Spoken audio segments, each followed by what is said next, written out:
Good morning, everyone. In this video I'm going to discuss some dry practice tips you can have with strong hand or weak hand shooting only, and why you should practice this in the first place.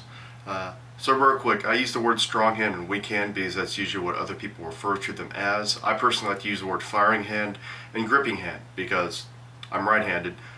This hand fires and this hand grips. I don't have a weak hand. I have a hand that grips extremely hard, and then I have a firing hand, which is not just my strong hand, but it's a hand that fires.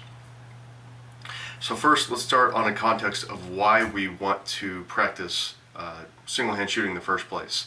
Obviously, there are defensive uses, and that's not the point of this video. I myself am more of a defensive-minded shooter, so you should practice single hand shooting for defensive purposes, although it is relatively rare. That being said, the real reason that I practice single hand shooting is because it is hard. It's hard because you have to be more in touch with your process. If you don't really know a lot about what your shooting process is, what items or how much information you need for your red dot to be on a target, what does your trigger press feel like, then you're not going to like single hand shooting, which is why you need to practice it. You can get away with a whole heck of a lot with two-handed shooting, especially if you grip extremely efficiently or extremely hard with your gripping hand. That being said, and that's a really important skill to know, you need to know how much you need to cheat the system, if you will, when shooting with two hands. But single hand shooting is more deliberate, it's more careful, it places you more in touch with your shooting process. You need to know your gun, you need to know your shooting process, and you need to know how to shoot better, if you will, which is why I like it. We're going to talk briefly about two things that you may need to work on. If you're a beginner, you probably need to start in something called the experimentation phase. If you are a more of a moderate guy or someone who's trying to work on skill, then you need to work on the isolation phase of training. Real quick, what is experimentation phase? So here I got my handy dandy Beretta with snap caps in it. Experimentation phase is, let's say this is the first time you ever picked up a gun, or maybe not that, but first time you're really trying dry practicing. How do you hold it is really important. Some people will discuss in depth about how to hold a gun. Really, there's a couple different methods. Thumb up, thumb forward, and thumb down. You need to pick which one works best for you. And by works best, I mean actually works best. Don't just say, works for me, Sonny, and then never test yourself.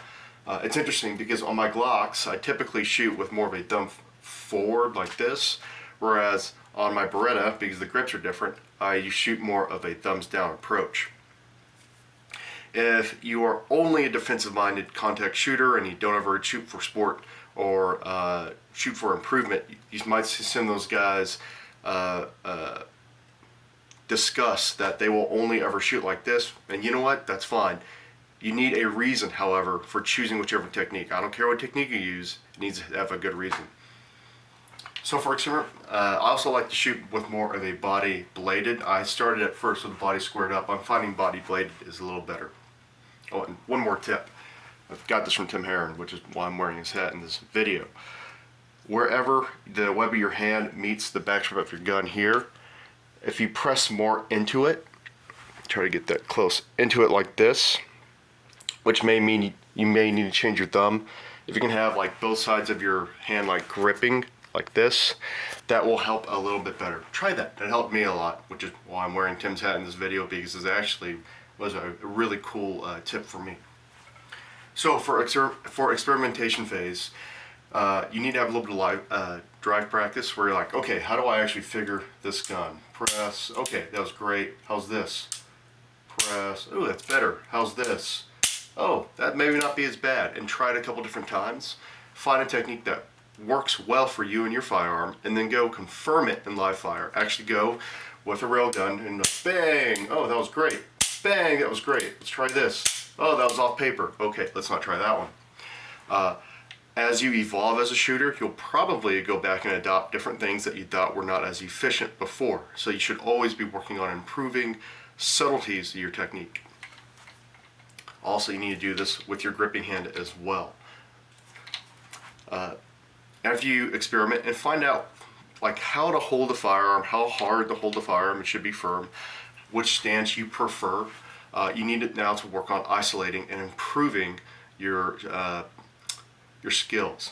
So a good technique for this, something that is called the press out. This is not the 1980s, put the gun to your eye and then press out. What this is, you're establishing a trigger connection between this and presenting the gun out, so that when the dot is on target, you're almost ready to fire like that. I have to work on this myself because I'm still trying to master the double action pistol.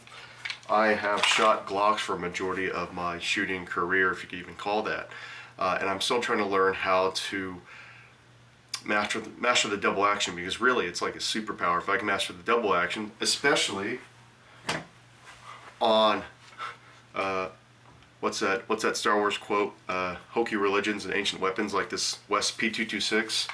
If I can master this double action, I can shoot anything. Because I'm trying to learn how to master this, I'm really trying to press out and understand what do I need to have a connection between my sights and my trigger.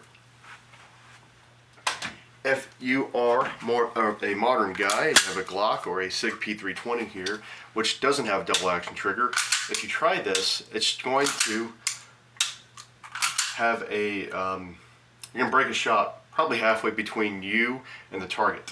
So what you can do is you can prep it, but maybe not as much. There is still a connection for this between the trigger and your sights, especially for that last bit of confirmation. Bang. But you can't get on the trigger as aggressively as you can with the double action pistol. So once again, the point of the press out is you start from, let's say you just drew the gun. I'll go back to my Beretta. Let's say you drew the gun, you're presenting right about here, and then you learn how much control you need over the trigger in order to have an efficient press on whichever target you need. For small targets, you're going to need more control.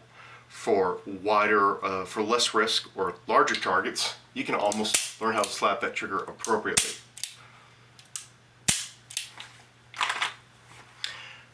This is briefly an example of what I do. Today was actually my interlead practice. Interlead practice means that I'm practicing everything and not focusing on one thing. It's like play, because I did press outs, I did transitions, so from the body to the head or on a plate rack. I then did reloads to hand swaps, where it was something like this. I do this, do a reload, and do a hand swap.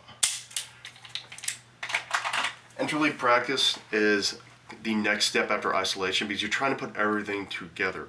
Because if you have a super fast draw, even with a single hand, can you really use that and when it matters, like on a test or in practice, or at non-practice like competition? Interlead practice and also combinational work are really important. Check out Matt Little of Graybeard Actual for more of that. And then go ahead and test yourself. How do you find a good test for single hand shooting? The easiest way to do that is to pick whatever standards that you like and hopefully are applicable. Pick a good standard that you like. Whether it's Modern Samurai Project, Graybeard Actual, maybe a USPSA classifier, find something that you can test on it, and then run the test normally. But instead of doing it from hands up or hands at the cheater position, you can't see my hands because they're low, or hands at your side, what you do is you start with your hand on your gun. Maybe I can step out. There we go. And this is your starting position. Keep the times the same, keep the targets the same, but use whatever two-handed standards that you want, and then start it from single-handed like this. For practicing it with your gripping hand, you can start it from a low ready, and you get to pick whatever low ready you get to choose for that, whether your low ready is more at a 45 or almost like a 60 or just at the feet of the target. You get to pick, because you're shooting. You get to pick how you want to do that. So briefly, what we touch upon in this video is why you should practice single hand shooting, because it is hard and it makes you more in touch with your process.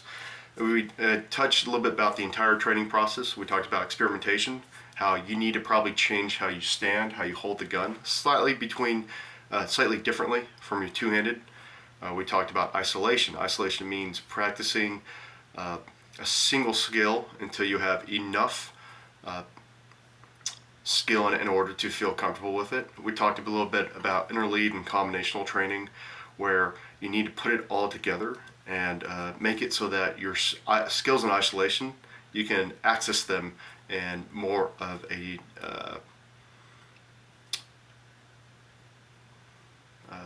more of like a competition format where you're not just doing single-handed draws, you're doing single-handed draws to multiple targets. That's why you need combinational work.